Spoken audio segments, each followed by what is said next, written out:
What's up, everybody? We're live here in Phoenix for another Mojo Sessions. We got real breaks in the house, runners-up of the 2021 Topps Rip Party. How you guys doing? Hey, man, ain't nothing wrong with silver, right? Yeah.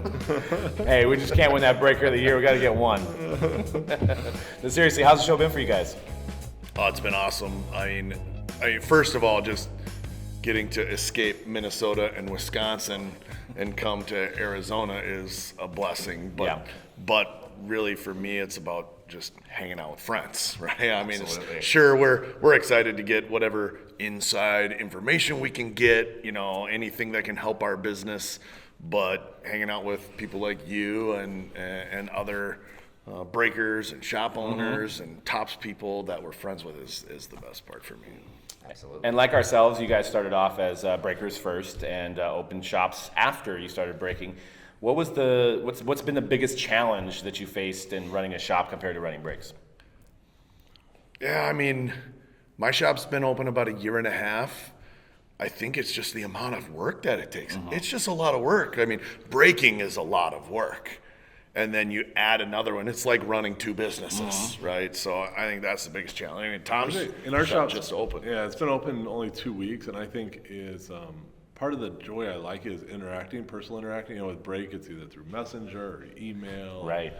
Chat, and that's kind of like when you get back to now when people come in and they have a question, they got all the time in the world, and you need to respect that, but they also, and it's just different. And I love hanging out and talking the hobby, but yeah, it's been fun. Trying to allocate your time better is tough, Yeah. right? Yeah. 100%. Did you guys have any retail experience like beforehand, like previously, or is this your first shot at the retail game? Zero for me. Zero. Okay, I like it. I ran minor league baseball stadiums and ran school district buildings, so. I would seeing your shop and these pictures of it, I would think that you had some type of retail experience, merchandising experience, because it's like dialed in. I'm just super OCD to the point where it really annoys a lot of people. So I'm glad that it shows on surface fairly one well. of the best looking shops in the And before we go any further, we got to find out where you guys' shops are, so people that are watching this, if they're in the area, they can stop by. Yeah, my shop is Real Sportscards in Champlin, Minnesota. My shop is Real Sportscards in Waupun, Wisconsin, and since very few people know where Waupun is, it's between Madison and Fond du Lac, Wisconsin. Okay. So we're like 45 minutes from Fond du Lac, an hour from Milwaukee, hour from Appleton, and it's awesome. Yeah, and I know you just opened up your shop, and it almost looks like it's like a living room, almost. The way you have it nice and cozy, and it's definitely got a newer concept. Yeah. It's So very warming. The building we bought is 130 years old, right? And so there's 2 floors. So we focused on the upstairs first. It's about 3,000 square feet each floor. Wow. And it was a complete disaster. I mean, that's being very generous. So, We're surprised he didn't find like dead animal carcasses. yeah, and so we redid the roof, the walls, the windows. We kept the original floor. So like our wood floors, 130-year-old floors. So we did that. We have the exposed ceiling, and you can see, it's cool to see all the everything was hand done then. So we did that, and then basically we broke it up into 3 parts. So the first third of it is our sorting and shipping. All the windows, tons of sunlight for our employees right over Main Street. And in the middle, we have a conference room, people can kind of hang out and rip, and we have some offices and a breaking studio. Then the back third is what you're talking about, and I just wanted a place that I always dreamt of a card shop. So there's like a high top, kind of a kitchen table. You have like a low top kitchen table. We have a couple couches and some end tables, and we just get people that will go up there to rip a box, and next thing you know, they ripped a case, and it's tons of TVs, and just make that place that you can hang out. And I had like the city Rotary Club needed a spot at the last minute for 10 people to meet, and they asked me. I'm like, sure, plenty, tons of room. So yeah. I almost feel like there should be like a crock pot with some chili going. Yeah, maybe the series 1 and some chili. I mean, it's in Wisconsin, so it's gonna be like cheese plate, fried cheese curd machine. 100%. I do like me some cheese, man. I got to have you send me some of that All stuff. right. So I'm a cheese guy. Wisconsin cheese is better than California cheese. So. Well, I'll be the judge. What's the beer? Spotted Cow? Spotted Cow, yeah. Spotted Cow. He has been known to do cheese platter skunk protection. Yeah. So I do it. It's like- so there's a local, and I'll send you guys one. Man, I might join a break for that. Hope I don't get a card. It's like, please don't hit me an autograph. I really want that cheese plate. We do it. People love it. And it's a local cheese factory, very, very small local cheese factory we've teamed up with, and we send gift boxes of cheese out. That is awesome. Yeah. Now, I know you, I was following you on Facebook, and there's just a law that just passed, and I mean, it definitely warms my heart, and I want the listeners to hear more about that. Yeah, thanks. So we started Real Breaks in 2016. One of the things going on in our life, my wife and I had 3 children at the time. She was pregnant with our 4th. We knew he had a major heart defect and most likely have Down syndrome. So he was born November 2nd, 2016, the day the Cubs won the World Series. It's a beautiful day in our family. Wow. So he was born, and then things were okay. Definitely, diagnosed with Down syndrome, but we didn't really care. Like, whatever. But the heart issue was big, and so the plan was for him to have heart surgery in June of 2017. But after the first month, he started having a lot of problems, so we went to the doctor. And long story short, he needed surgery right away. And so we're sitting in a doctor's office on January 23rd. We were sitting in the office and with my wife, and then we had a family member with us, kind of a note taker, and it was 3 doctors. And so they're going over options for Malik. His name is Malik. So first option was to do nothing. He'd die in a few months. Wasn't really an option for our family. Right. Second option was a safe surgery and make his heart one chamber, and he lived about 8 to 10 years old. And a lot of families choose that option for their child. I wasn't really interested in that option, so we talked about the third option was a very, very risky surgery. Kind of go for it all, and if it works, it could be pretty good. But when you're talking percentages, the percentages weren't very good for survival. So I asked about a transplant, and at the time the hospital advertised like an average wait time of 7 to 8 days for a heart transplant, for a pediatric heart transplant. So we were informed at the time that wasn't not an option because our son had Down syndrome. So in the state of Wisconsin and many states, they can discriminate organ transplants based on a disability. Oh my God. Wow. Yeah, it's pretty crazy. I never Pretty messed up. Seems And wild. so, It does. Seems wild. and so it's very rare that it happened, but it happened to us. And so we asked, well, why? Like, help me understand this. So, and they said quality of life. Essentially, the medical team in the state of Wisconsin and a lot of other states feel that a person with Down syndrome have a lesser quality of life than a person without Down syndrome. I didn't really like that answer, and so I asked, I'm like, well, what do we got to do here? This is right. And I got a very snotty answer. It was like, well, you got to change the law. So, all right. Well, obviously you're not going to change the law in 2 days. So we went ahead. We had the surgery on January 25th. It's a very, very long surgery, insanely complex surgery. Malik's rocked it out.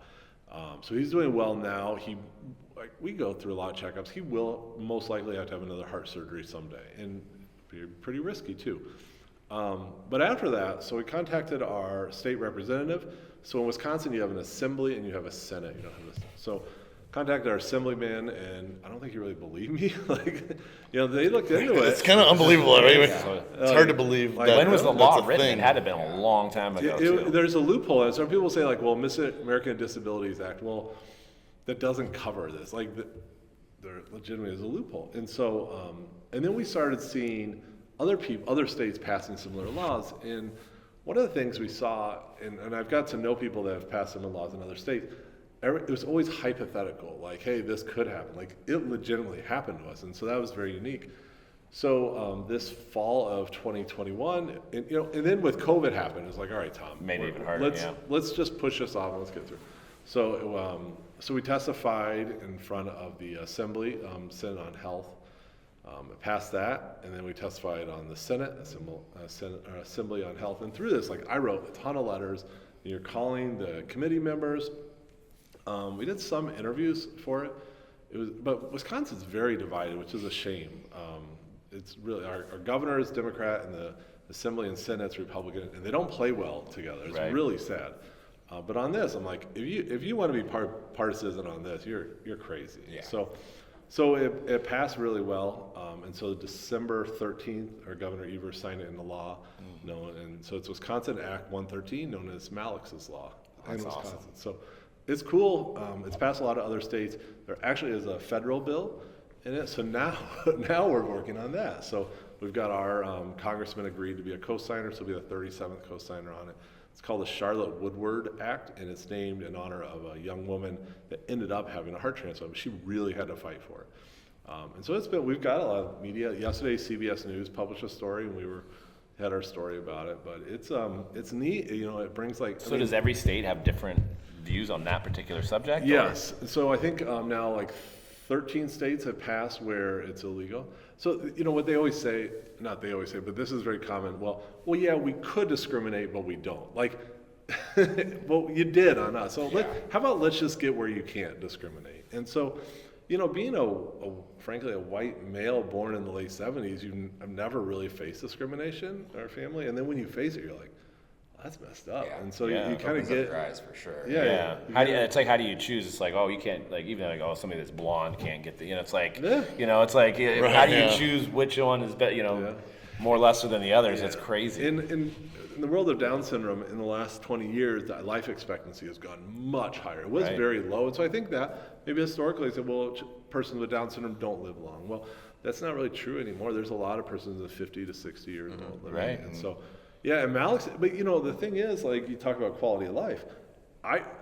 If it wasn't for him and having that, I'd still be the director of buildings and grounds in the school district of Fort Atkinson. I wouldn't be here and get to see all this cool stuff. And so it's really catapulted our life, and so he's a blessing, and him going through all this has been really, in the end, good for our family, and hopefully we can make a difference. And and through this, we've had other families reach out to us and say, "Wow, thanks for taking this on." And it's been pretty wild, so it's fun. That's awesome. That's a conquest, right? You set your sight out on something, and it works out, and it's just something that should have never been there anyway. So that's awesome. It makes for really good stories when you're ripping a break and it's not a very good case. He tells some good hospital stories. But breaking helped me, because I'm sure we've all done that, had something going on, and you just talk, and it really gets off your mind. And I think during the pandy, we call it, because we don't want to get blocked on YouTube, that, it kind of helped people come together, and, you don't talk about politics or what was going on in the world, and it's kind of like that moment stopped when, everybody's in that chat room, breaking and stuff, which was great during those hard times, you know. Definitely an escape. I mean, it's a hobby. We love it. Everybody loves it. Everybody who's involved in it loves it. So let's keep it fun. Yeah, I mean, now on the other side, I don't know if off the top of your head, obviously we're not going to name customers' names, but what are some of the funniest emails you guys have gotten regarding skunks or, not getting packages or something like that? Man, I got one. And I can start, while you guys are thinking, I can start you off on one that happened to us today. You got one today? I got one today. So when you send out when you print a label, the customer gets an email with a tracking number. So this guy sent an email, said, why do you guys tell people that their order has been shipped when it hasn't? Just because you print a label doesn't mean that it has been sent. It means you printed a label. That's all it means. Yeah, I mean, maybe you should send them an email an hour after the label when it's actually been accepted at the post office. No, I was telling Dan we should just change our procedure and make sure the USPS guy's sitting there. So right when we print a label, we just hand it right off. And talking about it, I mean, you guys do USPS, right? Yeah. And how many times do you see a shipment not get scanned in? Oh. I mean, it happens, and it happens regularly. We've had issues where it gets turned against us. What did you do? What did you do to my package? Yeah, I mean, the reality is we've Why built. Didn't you scan it? The reason they're getting an email is because, as professional businesses, we've built in processes so that this is automated, right, and everything like that. We want to make it as easy. Yeah, as I mean, possible. it does this, and at the end of the day, if it for some reason doesn't get scanned in, it still shows up. I mean, we have packages show up at somebody's house and it never got scanned. But we like to hope that most of I think those are hopefully scarce.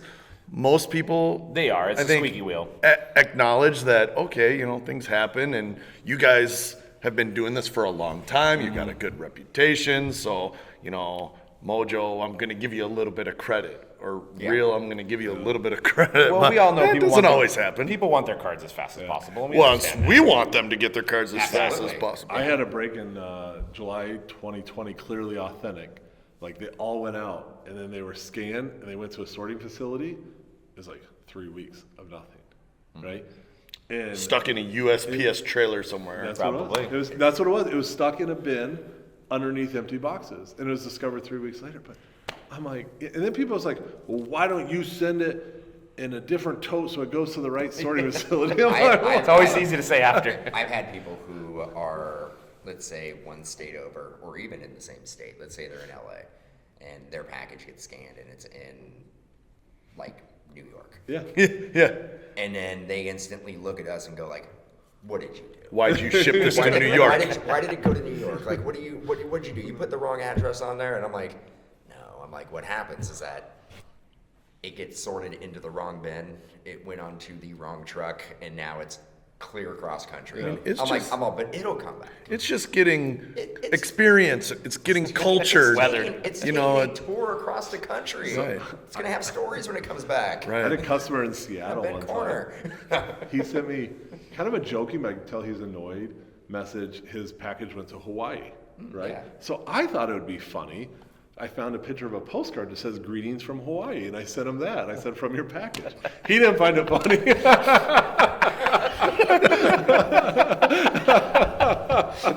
But you're right, though. It's like they automatically jump to the fact that we somehow just created a random address to throw it in there. Like, it's not automated, like that we handwrite every address, and you must have put the wrong digits on. It's like, even then, mistakes do happen. They do, Like, I mean, yeah. a few weeks ago, I made a sale of some of my personal cards, right? Mm-hmm. You know, it was like $24. And so I gave it over to our shipping department, and it didn't end up going, right? But the first the first message, it was Facebook Messenger I got, was, I'm gonna put you on the scammer list. I'm like, first of all, hi, thanks for sending me a message. Like, oh, you would like to know what's happening with this. Let me please look into this for you. And, you know, I mean, it's $24. Right. Yeah. Like, I mean, the truth is if it got destroyed, like, here's your $24 back. You know, I mean, Girl, honestly. this is my plan all along. Building this business is to get away with scamming you for $24. This was it. I'm gonna buy an island, This is- and I'm out. Yeah. $24. This was my monster plan. It's happening. I'm calling up Tom right now. I'm out. See you later. I have a good one. Good luck. I sold a guy a PSA 10 Torkelson Chrome card. nice. Fine. Well, unfortunately, I had a bunch of 9s also. And the guy was really nice. I'm like, you know what? I'll include a 9. Whatever. He sent me the nastiest message. I only collect 10s. I don't know why you sent me this. Just disgusted. I mean, I just gave you like a $30. Whatever. And I said, well, I thought you had a wobbly table. I don't know. Yeah. That is incredible. But part of it is you know, social media can get so ugly. Yeah. In buying, selling, trading. Yes. You know, you don't know who you're dealing with, and things. You know, some people are shadier than others, but yeah, people get wound up fast, don't they? You know, Yeah, it's usually you can solve it. Like if you make a phone call, that's if they answer, depending on how bad the scenario is. But if you actually can get them on the phone, it usually is just, you know, copacetic at that point, right? Very angry email turns into like, let me call you, and then we understand each other, and it ends well. But I think it's just sometimes words and feelings are taken out of context when it's through text and type, right? Yeah. And then it's funny too, like they'll express their hate for like Topps or something, but then you come to this and you meet the product people, and like there was one goofy situation, and I was talking to a guy, and he goes, you know what, we'll take care of that. And you're like going through it, I'm like, all right, because you know what, you're a normal, nice person, and if you treat people normal and nice, good stuff happens. Yeah, I mean that's the thing. Yeah, if you're complaining to a customer service and using some 4-letter words, they're going to be like, I'm not going to help you. You're going back. Yeah. Right. You know, and the more you send those, the less I'm going to help you. I'm sure, because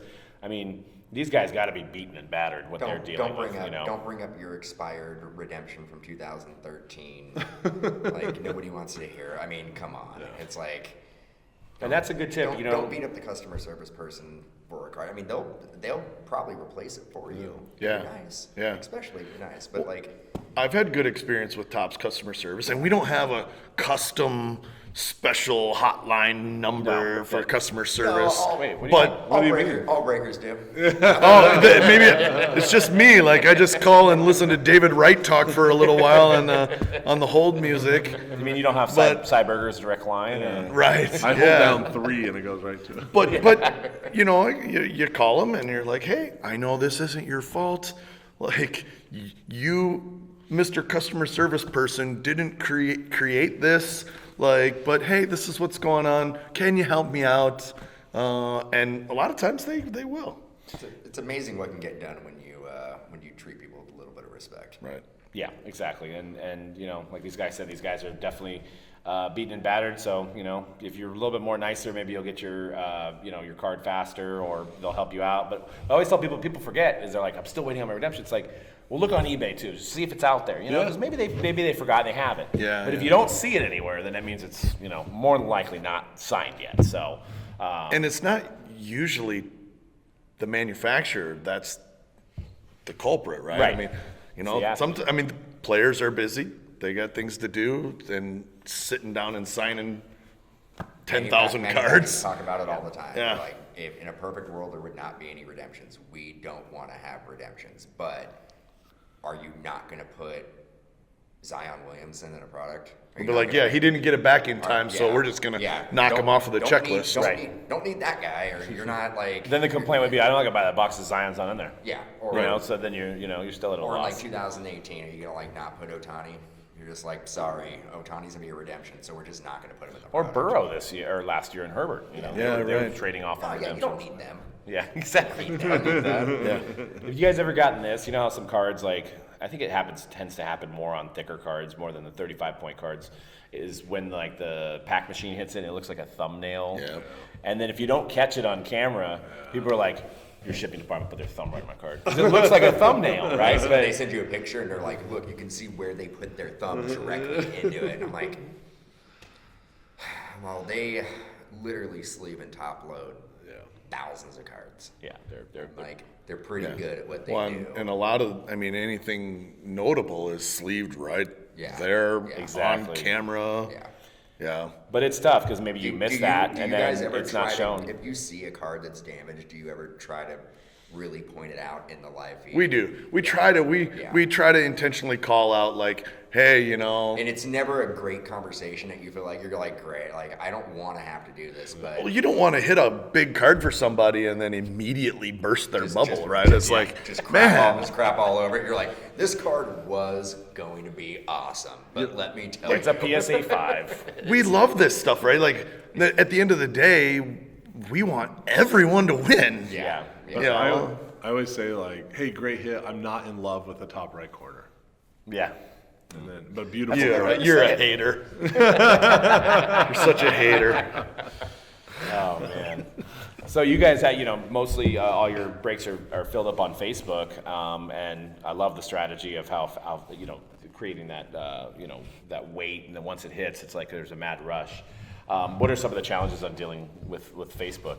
Well, How long is this podcast? Yeah, right. The main reason we went to Facebook is because we weren't as early as you guys, right? You guys already were out there. You kind of set the stage, and there were many good breakers on Breakers TV, and it was like, we're the new guys. We're just starting, and like, I don't want to go on. I'm going to get stomped on Breakers TV. Yeah. Like, we're nobodies. We were active in buy-sell trade groups on Facebook. Yeah. So you already had people you were connected with. We were already wheeling and dealing, buying and selling on Facebook, and it was just like, natural, like, oh, with Facebook Live, this is a good fit for us, and we can kind of try and carve out our own little segment and it was of really a the platform hobby. that was underutilized, and you guys kind of like just We built it. We weren't the first. Kyle from Monster Breaks, was breaking on there. Brad Parvin was breaking on there. Okay, yeah. You remember the name? There were people doing this. What but break Top company? cut. He was in Rockford. Yeah, Top Cut, right? yeah, I forget what he was. Something top something. Yeah. Yeah. I think he was actually connected with Kyle, right?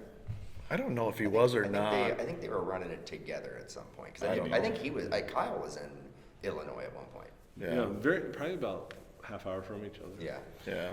So. Did you guys notice, because you have this Facebook group of thousands and thousands of people, where you obviously probably happens, you're probably more okay with dealing with it now, but I'm sure guys were starting breaks companies and being in your group and then being like, hey, I got a Spectra case. It was a lot. Poaching, huh? It was a lot easier for people to solicit the collectors in our community. And, at first we were really rattled because it's like, man, we only have so many people that are buying from us, and you get really defensive because you might have spent money marketing to get that person in, things like that. And this is our home, this is our family, and so you get really defensive. Our tunes kind of changed on it, now it's like we get it, we've been there, so now instead of, maybe the more immature, 3 years ago us would have been like, how dare you message this guy because you saw him in my group, and now it's like, hey man, I appreciate what you're doing, it's awesome that you're trying to do this, we wish you the best. We work really hard to build this community, and we love having other breakers in here. And we hope that you can respect what we've built just the same way we would respect what you're trying to build. And it's just a better, because we want them in there. It's okay if they see what we're doing. And Right. Yeah. I mean, you want the hobby to grow, but at the same time, I don't know. There's just like that's like one of those unwritten rules that we've always even back in the day, 2010. It's like, I'm not going to go in somebody's room and take their customers. I'll either sell something on eBay to gain a customer's email, or I feel like that was a pretty common practice in the old Breakers TV. Yeah, there's a lot of links being There was dropped. a lot of links oh, being in, dropped. in the chats of Yes. other people's Yes. live streams. Yes. Ooh, What do you think, Aaron? Yes, it was. ick. I mean, but then it got even more nasty, where it would be like somebody would create a breaker's name, but like slightly different, and then like try to say, and just because they hated that one, and then get us to be like, why did they drop their link? Like to try to sabotage like two breakers against each That was other. happening for a while in YouTube. Yeah. Like there would be somebody that would have like really close to like Leighton's. No, I think it was. card I think rates the or big something one like was that. platinum, and I know they yeah. weren't doing Yeah, it. that's right. But like, there was a few guys. Somebody that were, like, spoofed them. Yeah, and they were like, they created the logo and something, or it was like Platinum Card Breaks 1 or something like that. And then they're going around spamming, join our break, these guys suck or something like that. And it wasn't them, and they don't have the time to do that. Yeah. But then, some breakers were like, oh, these guys are trying to steal my customers, It's like we don't own the customer. Right. But like I said, we spent money marketing to try and earn their business, and we're still gonna operate it with the best of practices that we can to keep that collector, right?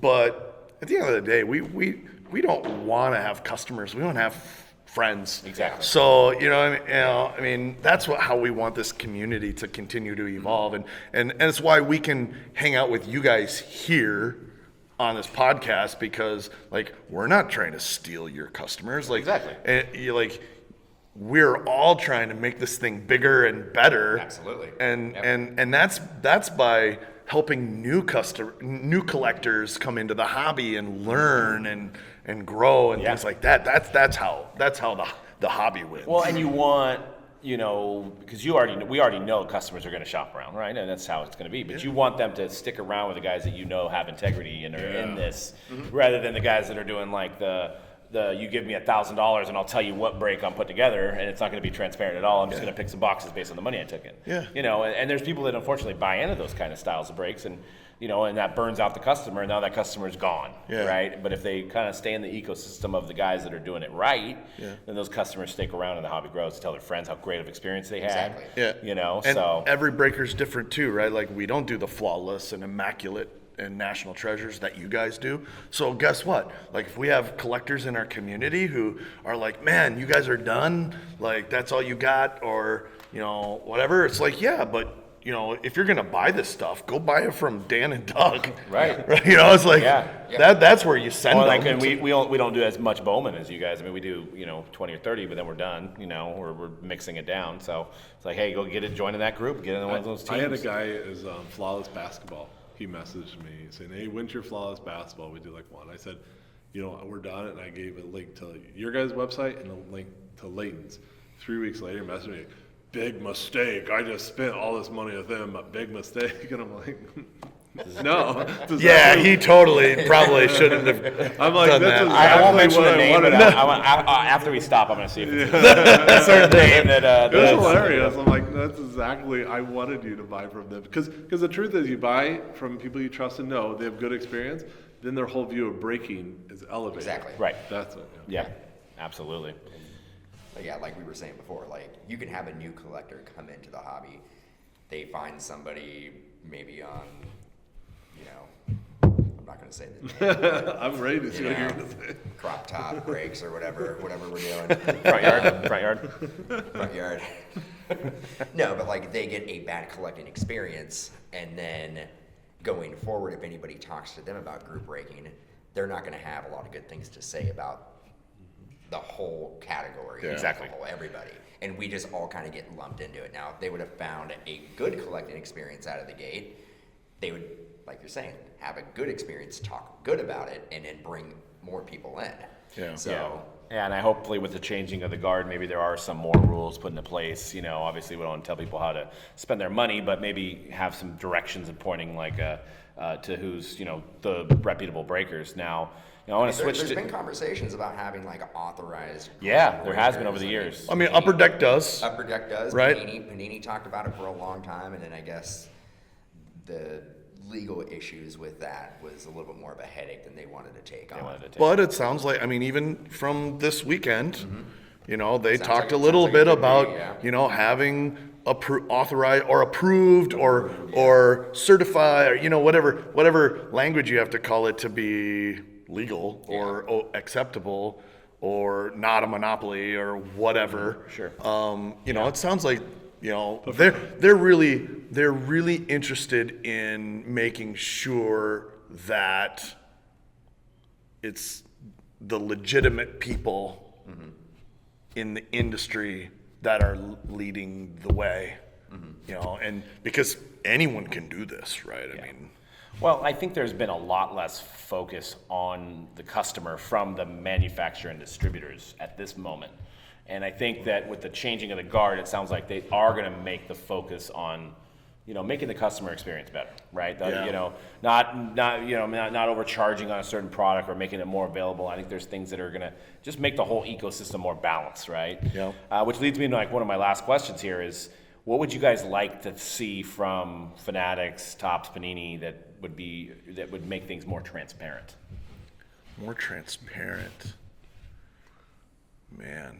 That's a tough one. Maybe a loaded Do you question. want more, can I ask, more transparent for the end collector? Yes, yeah. Like, for example, maybe, and we talked about it earlier on a previous podcast, maybe numbering the amount of cases that are made in a print run.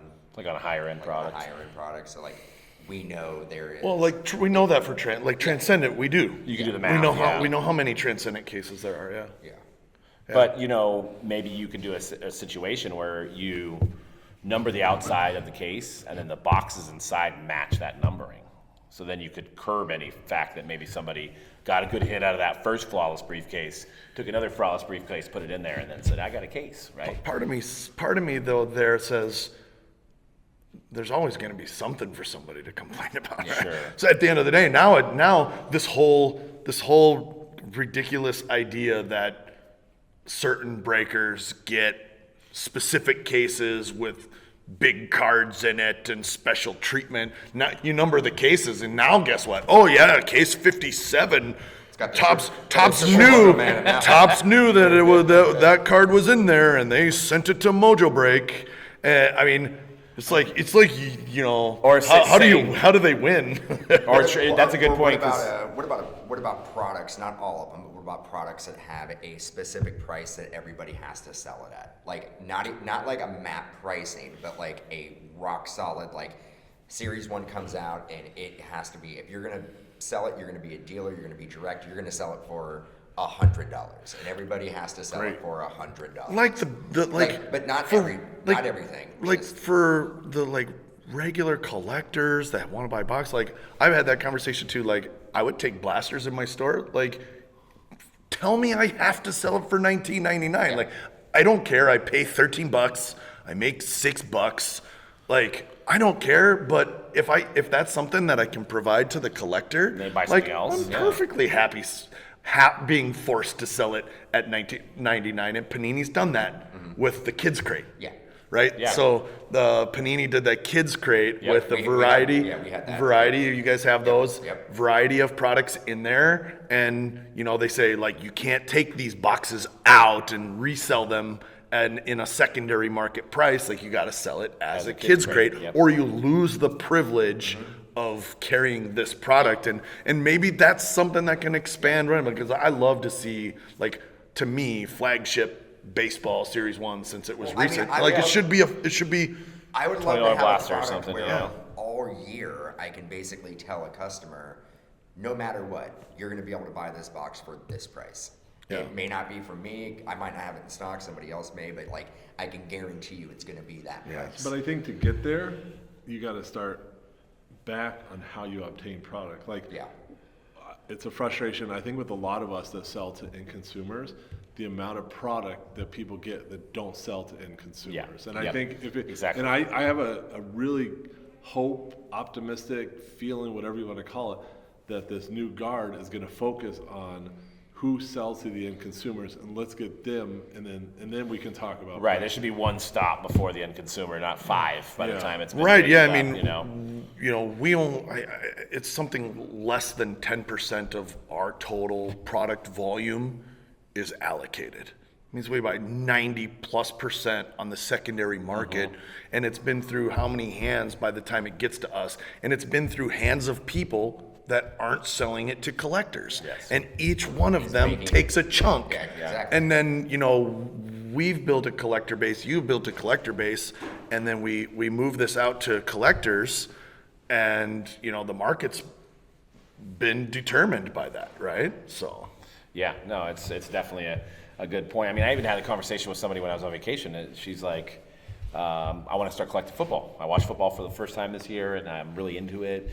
She's like, what do I buy? And I'm like, it goes back to your guys' 1999 conversation. If there was a 1999 blaster, like, buy that Domino's blaster to get you started. But now it's like, okay, I'll have her buy a couple Domino's packs maybe. And she's all, well, what are the different? There's 30 different ones, right? So it's Well, like, also in the prices like fluctuate. That same blaster you may have today at $49.99, it dries up, goes up. Now you had to replace it, replace it. So now it's like $79.99. Sure.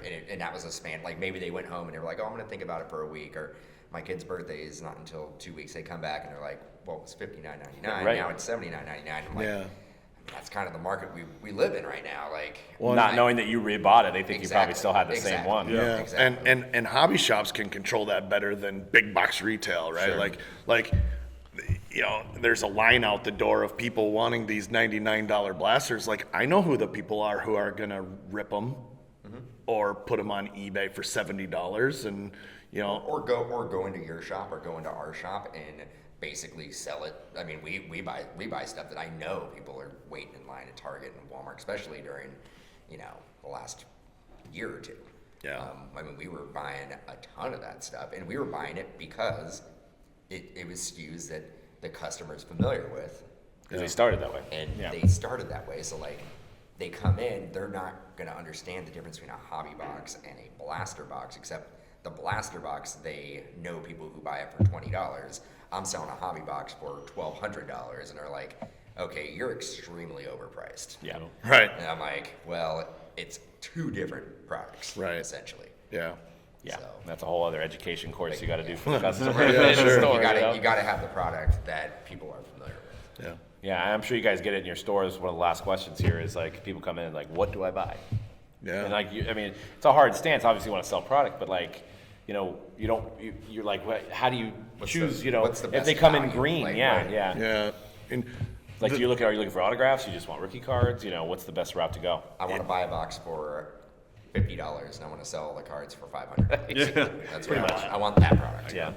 I got that Sunday. the beauty of this hobby is there's no wrong way to do it. True. Right? I mean, you can be the guy who wants to try and get some huge ROI by going after high-end products and you take on a little bit more risk, or you could be the person who just wants to stash, since we're in Arizona, Diamondbacks in your collection, right? And so, you know, my response to the collectors that are coming in that are like, oh, I haven't done this in a long time, or I've never done this, but this looks cool, is what's your goal? Yeah. Like, what do you want to do? What do you want to get out of this experience? You know, do you want to try to hit a $10,000 card? Because what you're going to buy is a lot different depending on what your goal is. You know, and you know, here's where you can start, and if you want to try this, or here's where you can start there. But you know, one of the best things that I tell people is whether or not you buy into breaks or care to buy into breaks, watching breaks is the best way to find out what you like. Even if you never buy a break. Like, you guys are live all the time, ripping everything. We're live all the time, ripping everything. And new collectors can literally go on your channel, our channel, YouTube, wherever, and see everything. For free. For free. So like that's how you start. I remember back in the day, probably like in 2011 or 2012, when you know there was a lot more videos happening. A lot of guys would talk themselves out going into the shop because they'd see, and I think it made some of the products better because they'd watch it and they'd be like, I think it was like Topps Lineage. Remember how bad that one was? And people were like, I was going to go to the shop today and I watched your break and I'm not going to get that product. But prices fluctuate the day of release now. But back, you know, they used to fluctuate a week afterwards. Yeah, it would take a week for people to figure out if something is good, and now you can, like, you know, it helps us buy, like, right? I mean, you know, we weren't quite sure about 2021 Bowman Draft, but, you know, within 8 hours, we were pretty darn clear on 2021 Bowman Draft. So. And it works both ways. It does. There'll be products that Ryan and I will call each other, like, we ain't buying any more of this. or you tell the customer, you're like, about this product, you might want to just, you know, join a break or two. I don't know about buying a box. This is more like a group breaking product. Sure. Just pick a team. I'm the worst retailer on earth. Somebody will come in and they'll be like, what do you think about this product? And my job is to sell a box of cards, and my instinct and my response is, that box is terrible. I think I'm the same way. Shoot myself in the foot, whatever, but I can't help it. I'm still a collector first. I do the same. I'm a bad salesman. Can't lie. It's like, that box is still, we opened a case of it, we got nothing. So I wouldn't buy a box, no. But do you guys play archived breaks, like past breaks, in your guys' shop? So we have like 2 feeds up. You know, our studios are built into the retail experience, so you can look through the window into the live studio while we're live. Like a fishbowl? Yeah, like a fishbowl. You know, we lock the doors. We keep the "What break are you doing house prisoner with their chained to the chair. Everything. make sure you get them water. Sometimes, only on Tuesdays. But we'll play the YouTube channel. Yeah, so we'll play the live feed, but then we'll also play, you know, past breaks and things like that. Because in our shop, like, we have like past breaks, and it works great for the sales guys who are in the shop because they can actually look at it and go, oh, well, you're looking at that product, just so happens like here's an archived break of it right now, so check it out. Cool. Well, that just about wraps it up, guys. Everybody check out Real Breaks for breaks on Facebook, and come visit these guys' shops, man. Hopefully I'll make the trip out that way and do a stop at yours and stop at his. Yeah, for sure. You should have came to mine and watched the 49ers beat the Packers. I know. I thought about it, man. That was did not think that was going to happen. You can come watch everyone beat the Vikings. Who won the Super Bowl, though? I don't remember. I don't know. Yeah. I was sleeping. Yeah. Was there did it already happen? Did they cancel that this year because of COVID? I think they did. Yeah, they're locked out. Yeah. See it. Cancel it out. Doesn't count. Still feels good. All they had was just a Dr. Dre performance. Is all I remember. I remember this. Yes. It was actually just the halftime. Yeah, exactly. Just the halftime and some commercials. Yep. Cool, guys. Well, thanks again for sitting in, man. Thank you. Thanks Definitely. for having us. Thanks, Dan. Yep. Always fun. Yep.